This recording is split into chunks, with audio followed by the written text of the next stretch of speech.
really good. Infinite Crisis itself, the ending was not all that great, but I enjoyed the ride. I've heard it's something like Wonder Woman breaks Max Lord's neck or something like that. Yep, twisted around 180 degrees. And see, that's another thing, a character that they completely pissed all over. Max Lord. No. Well, okay, well, they did afterward.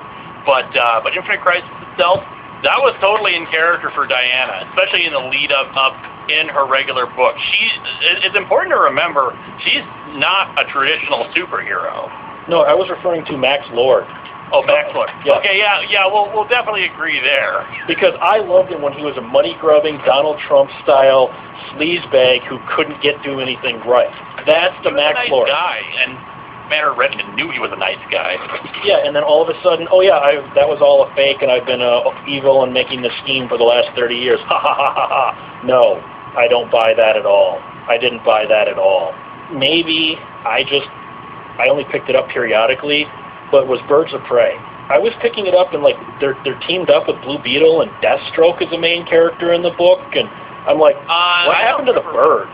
If Deathstroke was ever a main character in Birds of Prey, it probably was during Chuck Dixon's time in the book, because I don't recall that ever happening. Well, okay, the ones I picked up, he was a main character in those issues. So I don't know if that was just a certain story arc or not. But I remember Deathstroke in Birds of Prey, and I'm like, why is he here? I love Deathstroke, don't get me wrong, but why is he here? And I've heard something, and you can correct me if I'm wrong, Nightwing has become Batman or something? He's wearing the costume? Yeah.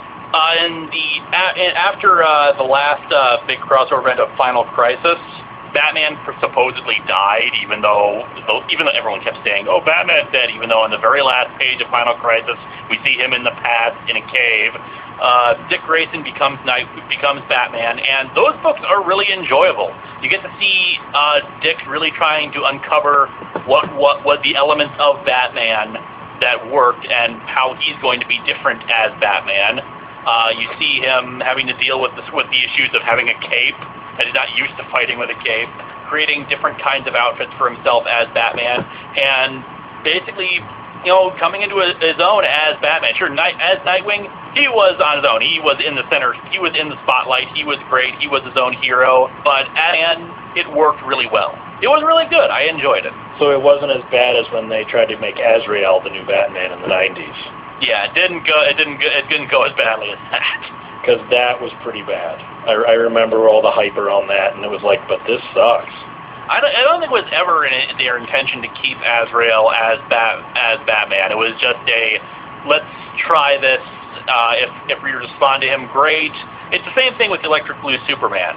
A lot of times with writers, I've talked to Dan Jurgens about this, it comes down to they want to try something different. If readers connect with it, great. If they don't, well, we'll bring it back to the way it was. No problem. Well, speaking of the Electric Blue Superman, that's something else I wanted to talk about, was sometimes, and like you said, maybe there was a reason behind it, sometimes it seems like change for the sake of change. It doesn't seem like there's a reason. It does feel that way, and it's really a bad idea. And that's also why this feels really bad, this upcoming quote-unquote reboot, which we're not certain if it's a reboot or not. Well, they've already done that with Zero Hour and Crisis on Infinite Earth. Crisis on Infinite Earth. And people say Crisis was handled really well, and it really wasn't. There didn't seem to be a lot of memos passed around about whether or not people remembered the events of Crisis, or who was a new hero or not. Hawkman was the biggest problem with that. Oh, yeah. Zero Hour tried to deal with that, and that made it even more convoluted. I remember that. So I remember Hawkman, they actually had a panel that was making fun of it, where I think 20 different Hawkmen in slightly different costumes were around, and they're like, who is the real Hawkman? At this point, at that point, nobody knew. But I mean, sometimes the change, and again, this might go to, they had planned this all along, but after the reign of the Supermen, when Hal Jordan went nuts and became Parallax and murdered that entire town and whatnot, and you kind of, no, I don't buy that Hal Jordan would ever do that. It was just they were trying to clear the way for Kyle Rayner to get a younger Green Lantern in there, it seemed like.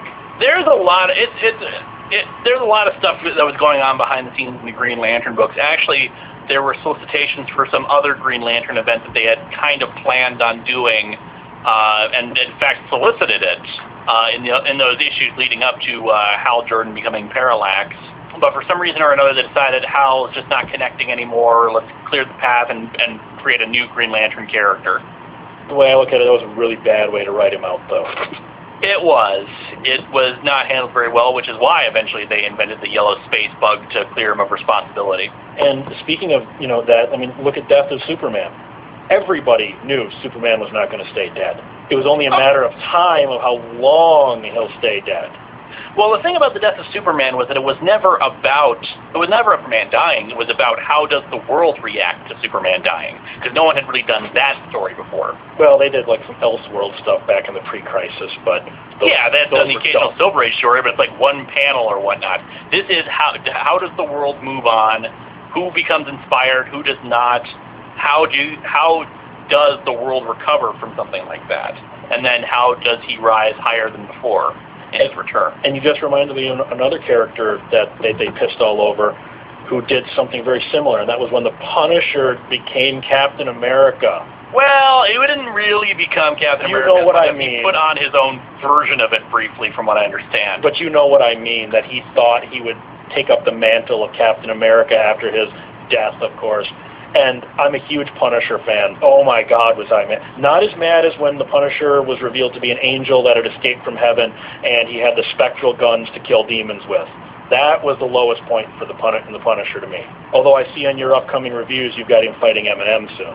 Oh, not fighting Eminem. He's joining forces with Eminem. You want to talk about really bad digital comics? The Eminem and the Punisher comic, that's a free online comic. Wow. Yes. I'm looking forward to it because I want to see what you do with it, but I'm not looking forward to it at the same time, if that makes any sense. I get what you're saying. I want to see what you do, but I'm also really looking forward to your evisceration of Rise of Arsenal, because Arsenal was another character, even back when he was Speedy, that I loved. And the character that I see now has no resemblance to the character I was reading in the 70s and 80s. Right there with you, man. To me, it's just a guy with the same name and the same costume. Because I remember when he worked for Checkmate. I loved when Speedy worked for Checkmate. I think that was before he actually became Arsenal. Can't remember. Mm-hmm. But yeah, when he was working for Checkmate and he had the daughter and he was ex-heroin addict, and that was great stuff. I think when he went to Checkmate, he changed his name to Arsenal, because up until that point he was still going by Speedy. Okay. I always found it ironic that a guy named Speedy would end up being a druggie, but that's just me. I'm sure that was the intent. Well, he'd been called Speedy since, the late 40s when he first appeared. There's also, just like I said, a lot of this seems like change for the sake of change, or violence for the sake of violence, like Blob eating Wasp's head. It's just there to be shocking, even though it doesn't really help move the story along. Shock moments. It's really, I don't understand why they put them in just for their own sake. I will never understand the mind behind it. There is something. Let me play devil's advocate for a second here and actually argue in favor of the reboot. Let's say it injects.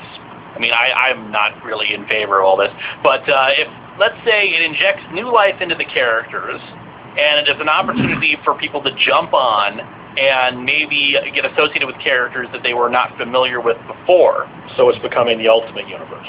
Possibly. And that's another thing that angered me. I didn't like the Ultimate Universe at all. But that's just me. I mean, if you can tell, I'm kind of a crank. Anyone that listens to either of my shows know I'm kind of a crank and I don't like a whole lot.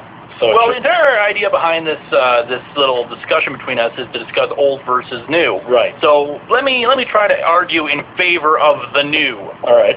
Eventually there comes a point, a character to evolve or change in some manner, or they just basically are telling the same stories over and over again and not really done in any creative ways. In that similar regard, Nightwing becoming Batman was a new story. Sure, they had done it briefly after the whole Night Quest thing, but at the same time, he was kind of vindictive about it. He felt like Bruce had betrayed him during the whole Azrael fiasco. This was Dick actually trying to fill Bruce's shoes, and it created a new dynamic, a new idea, and actually had Nightwing training a sidekick, because he was training Damian Wayne, Batman's son. Batman has a son? I really did miss a lot. Oh yeah, Bruce had a son with Talia. How old's the kid? I think he's about 9 or 10. I really did miss a lot. Wow. It's all right. It was supposed to be based on this brief story that was like a one-shot issue, but Grant Morrison